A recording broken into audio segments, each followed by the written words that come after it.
Kenapa susah? Harus 50% plus 1. Kalau daerah lain cukup pemenang jadi. Dan sekarang saya punya masalah nih.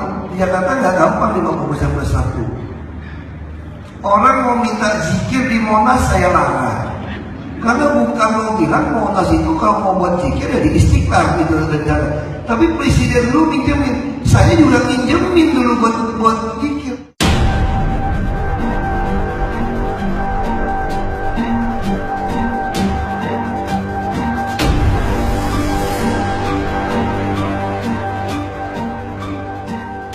Tapi itu masuk buat jualan PKL.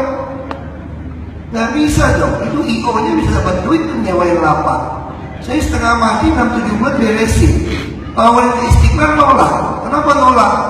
Kalau di Istiqlal dagang nggak laku. Kalau di Monas kan laku bayar datang jalan-jalan. Ya saya nggak kasih. Lalu dia bilang ini bisa kehilangan pemilih NU.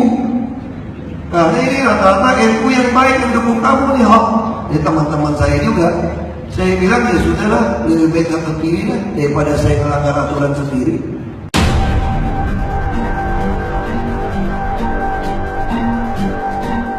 Semua partai saya lawan gitu ya, masih menang nggak? Terus yang mau pakai Monas kita lawan, kira-kira gitu kan, masih menang nggak?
Gak bisa pilih saya, ya kan, dibohongin pakai surat Al-Maidah 51 macam-macam itu hak bapak ibu, ya. Jadi kalau bapak ibu perasaan gak bisa pilih nih, karena saya takut masuk neraka dibodohin gitu ya, gak apa-apa. Karena ini kan panggilan pribadi bapak ibu, program ini jalan saja. Jadi bapak ibu gak usah merasa gak enak, dalam nuraninya gak bisa pilih Ahok.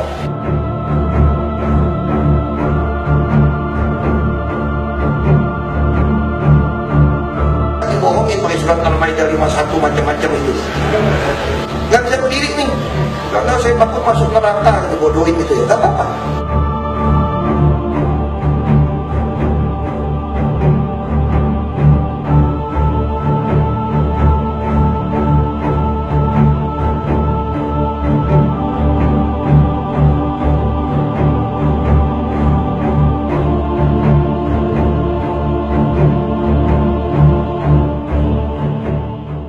Al-Quran dan pemimpin non-muslim.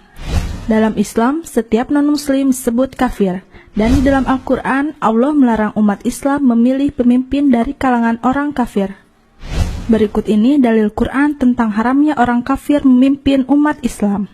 Pertama, Al-Quran melarang jadikan non-muslim sebagai pemimpin dalam surat Ali Imran ayat 28, surat An-Nisa ayat 144, dan surat Al-Ma'idah ayat 57. Kedua, Al-Quran melarang menjadikan muslim sebagai pemimpin walau kerabat sendiri dalam surat At-Taubah ayat 23 dan Al-Mujadilah ayat 22. Ketiga, Al-Quran melarang menjadikan non-muslim sebagai teman setia dalam surat Ali Imran ayat 118 dan surat At-Taubah ayat 16.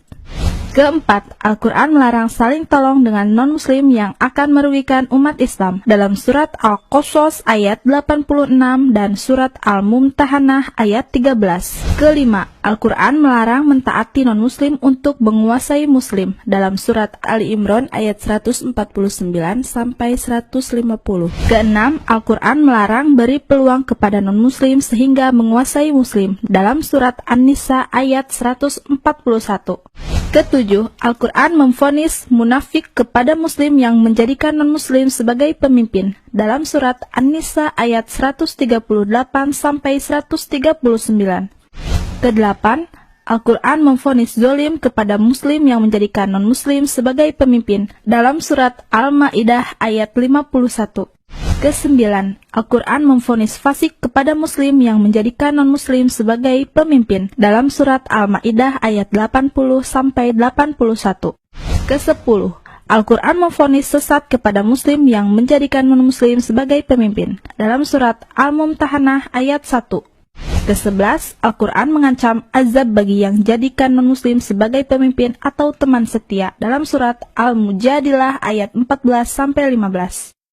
Ke-12, Al-Quran mengajarkan doa agar muslim tidak menjadi sasaran fitnah non-muslim dalam surat Al-Mumtahanah ayat 5. Tahukah Anda bahwa jumlah ayat Quran tentang haramnya memilih pemimpin non-muslim jauh lebih banyak dibandingkan dengan jumlah ayat Quran tentang haramnya makan babi?